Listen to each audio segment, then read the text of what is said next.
Hi friends, it's Heather with Bonnier Quilts. Just popping in to give you an update on my process with this Dresden plate project that I have been doing. I have got all except for one of my Dresden plates attached to squares. And as you can see, because this is a square, I did decide to go ahead and do discrete squares instead of doing a full whole cloth whole cloth, and then attaching the plates on that way.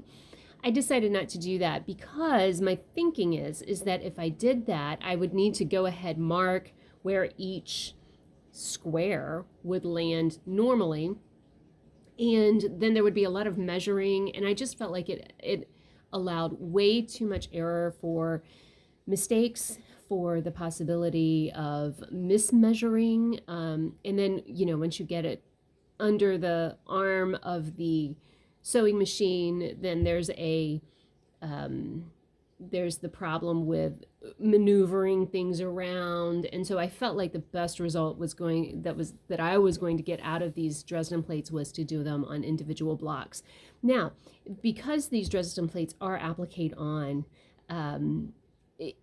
you need to know something about me, and that is that a lot of applique, they want you to interface and they want you to stabilize, and I don't do that with my Dresden plates, and it might be because I'm clinically insane.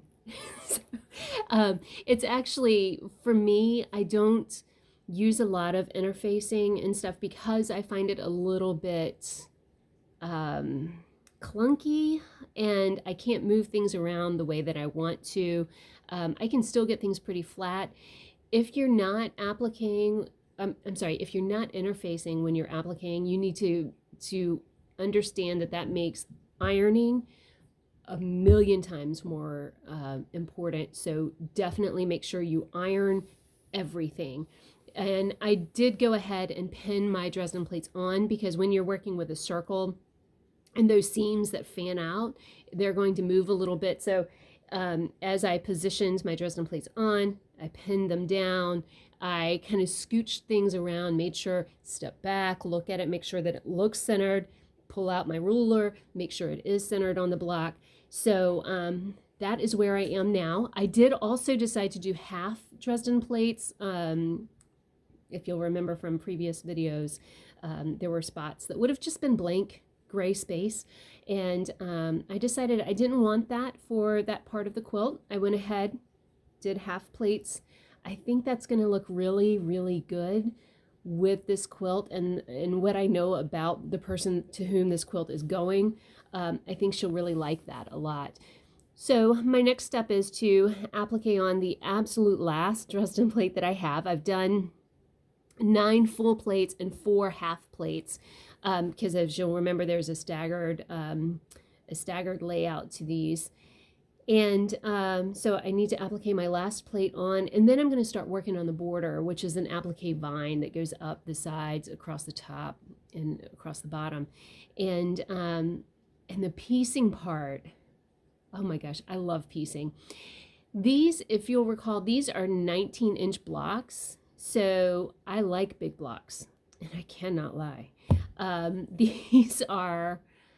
I love working with large blocks. I did a large block log cabin recently, and there's something about a big block quilt that the stunning nature of standing back and like looking at how these huge blocks come together and what they do. I absolutely am fascinated by that. I also like the fact that it goes a little bit faster than if you're working with like micro blocks, those 3-4 inch really small blocks. So these are 19-inch. I think they'll be 18 and a half finished.